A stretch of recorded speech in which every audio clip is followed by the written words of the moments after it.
in the years between the first 15 years after the First World War, the democracy was not strong, but it was a very bipartisan democracy. Just a little bit like it has been in, not a little bit like, but very similar to times we have in Italy right now. Very many parties, strong positions between these parties. So you have the Social Democrats, you have the Christian Socialists, which would be a little bit like Cristiana Democrazia. At this time, in Ebensee, we had a very strong Social Democratic Party.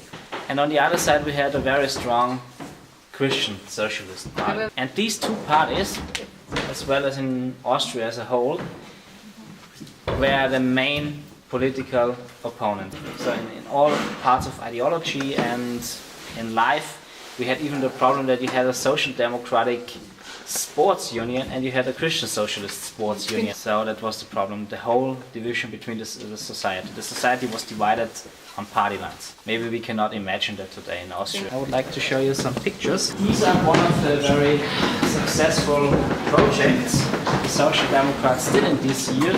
We have right now a school which is in use today, built in the style I would call Red Vienna style. Just to explain this, Vienna was the only major city in Europe that was governed by Social Democrats. As well as Italy, also Austria is divided in special regions, which are 9. And just one of these 9 regions, Vienna, the capital, was ruled by the Social Democrats. All the others were ruled by Christian Socialists and are even ruled today, which, well, not all 8, but well, at least 5 of them are ruled by Christian Socialists even today. You might know this guy, how to say, he was the inspirator of the Christian Socialists. He had the idea to, in the end of the 1920s, well, some very right-wing Christian Socialists and another party called Heimwehr, which was even, how to say, it was a little bit like, how to say, it was a right-wing split of the Christian Socialists who were really fascists, who favored the way Mussolini ruled in Italy, who thought, wow, Mussolini is a great hero, we want to do like Mussolini. And so they wanted to introduce a so-called Ständestaat, which would be constructed by the ideas that were produced by him. You can see the red snake is socialism, or represents socialism. If you look on this picture, for example, with all the masses of one of the assemblies of the Heimwehr, we had also a communist party, but it was very weak. In this region of Austria, they had even 10%, but they got far much more strong after the Second World War.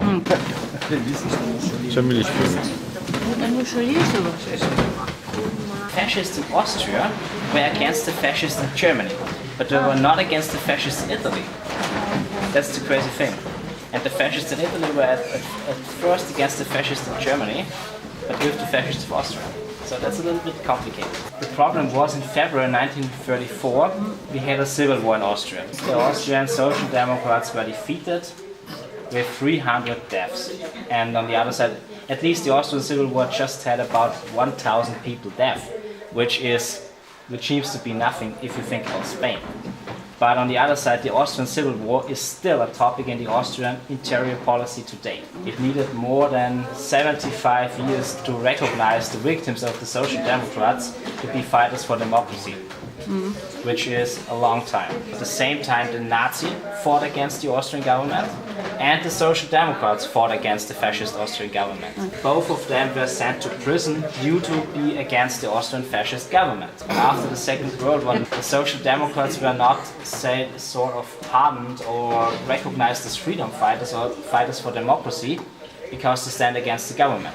The successor of this party that, invented Austrian fascism, which was the Christian Socialist Party, which is right now called the People's Party, which has been part of the government just except 13 years since the Second World War, and right now they have tried to convince or try to build up the image that the Austrian fascists were victims of Hitler, stand against Hitler, which is true, but have been victims by themselves. The Austrian fascists were victims too, but to the Nazi fascists. Everybody tried to be a victim, but they forgot that they forgot that they have been also murderers, because these people were murdered because standing for democracy.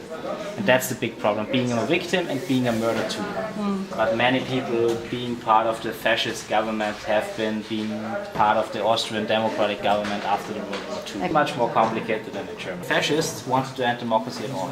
The Catholics wanted to have sort of democracy, but just Catholic democracy. Just try to imagine sort of a coalition between la Partito Democratico and la Partito, what was it called? Democrazia Cristiana. Democrazia Cristiana and the communists, which would have to work, otherwise they would be captured. And in the end they were captured by the Nazis. In the very end, if you look on the Anschluss, they tried to work together, the left and the right, but it was too late. And right now Austria was part of the Nazi regime. The name Austria herself was ended. Because you were not allowed to talk about Austria anymore, you had to say not Österreich but Ostmark, which was the name of Austria 1,000 years before that, which was a little bit crazy. Just think about this idea. One of the first things that happens were that the Jews in Austria, and especially in Ebensee, which were not that many, but in the end they were captured. And they have been sent away. So first of all, for example, the political opponents of the Nazi regime, Jewish people, communists, social democrats, and the Austrian fascists too, to the concentration camps. And the whole process that had already worked in Germany, 5 years between the start of the Nazi regime in Germany, and then in Austria it was made within weeks. Happened in Austria very fast. And in Austria you shall never forget that there was sort of latent anti-Semitism. But it was not anti-Semitism due to the race, Jewish race, here, but it was due to being anti-Semitic due to Christian views. Just they considered the Jews being the murderers of Jesus Christ. Exactly, and the other problem was you have also Semitism on the Austrian left. Even today you have Semitism in the German left. And many Austrians, even more Austrians in percent, not in numbers, than Germans have been part of the Nazi party, have been part of the Nazi regime, have worked in the concentration camps to kill all those people. And that's the real problem Austria has today. Austria considered herself after the Second World War to be the first victim, which is in the end in sort true. But it's true about persons, not about the state or the idea of the state. And they were also murderers. But just think about some Italian fascists, fans of Mussolini, being murdered in Austrian and German concentration camps. Would you consider them to be victims, or would you consider them to be a murderer of Italian democracy or Italian? This is about the concentration camp as a whole. And the people were very reluctant to talk about this. In the end, they were very happy that it was away, but the memorial monuments, were built just after the Second World War, already in the 1940s. And already in these years, the tradition of sort of being celebrations was already started at that point of time. But Ebensee needed a very long time, until the 1980s, to produce this state of partnership with Prato, for example, the Italian city north of Florence, where many victims have been from, because the German army sent Italian workers that worked against Mussolini the communists. Just to give you some numbers, within 1.5 years, the concentration camp was here in Ebensee. It produced more than 8,000 deaf people. Just to give you an imagination, this is more than at the moment Ebensee has inhabitants. In the end, it was the biggest side camp, how to say it in English, I don't know. It was just sort of, of Mauthausen, which was the biggest concentration camp in Austria at all. The idea was to build here missiles for this I can tell you something about this very church. Yes. The priest of this church and also the schools in Ebensee work together with the Prato church, Catholic church, very well, as far as I know. So there's a real partnership between those two. I know they say the same as the whole Austrian church at the same point of time.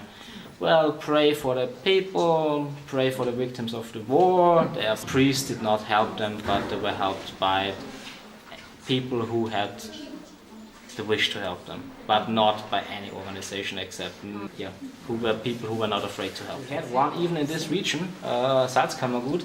It was called. It was around an Austrian communist who fought in Spain. Sepp Blieser was his name. Resistance group was in Bad Ischl called Eagle. And it was very successful. They could not end it in the end, what happened here, but in the end they tried to escape the whole system and it worked. It worked. But in the end the Austrian resistance was never as strong as, for example, the Résistance en France. Or something like the Italian partisans. There would never be a song like Bella Joy. Austria is very good at feeling a crisis that is not a crisis, but just feeling bad.